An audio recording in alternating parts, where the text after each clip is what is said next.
Hello little makers and welcome to your first ever arts and craft and drawing classes here in Little Makers Academy. I'm Nadia and I'm going to be your art teacher, and I'm coming with something really simple, something that you might say, duh, I already knew it, but the amount of little makers that comes to our physical academy here, and so many times they're like, why is it wrong? Why is it not working properly? And it's all about how to hold a pencil when you're drawing. So when you're writing, this is your way of holding it normally. Yeah, I know other of you do it in a different way, but we tend to hold our pencil really close to the tip and really tight. I don't know why, even adults we do it.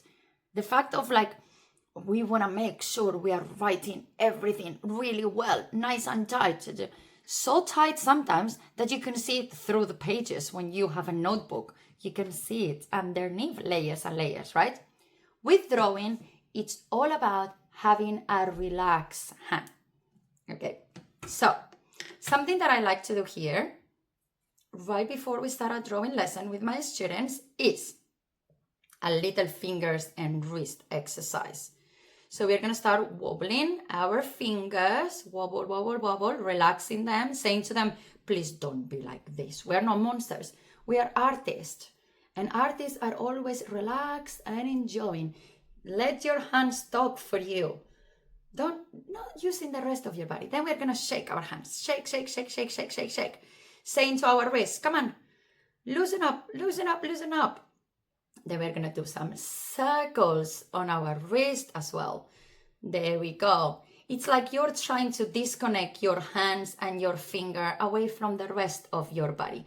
Because to be honest, when you're drawing, when you're doing any sort of craft or art or drawing, you only need your brain, your eyes, and your hands.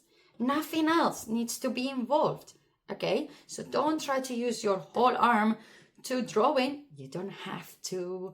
So after we've done it, what we're gonna do, we are gonna put our fingers together and we're gonna do the roller coaster. I'm really bad always at this, but we're gonna do the roller coaster, the roller coaster. And last but not least, which is my daughter's favorite, is the shooting stars. One little shake more to our whole entire arm. Boom, boom, boom, boom, boom. Let all the energy, let all the tension come out of you, little makers. Boom.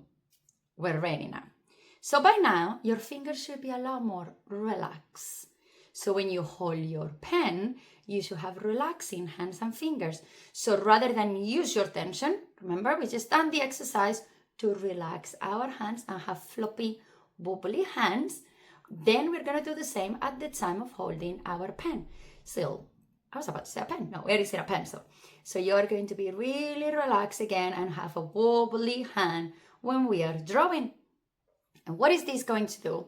First of all, your drawings are going to be a lot softer because a lot of the things we are going to learn, you're going to first create and sketch, which is the first pattern, the blueprint of what later on will become something else.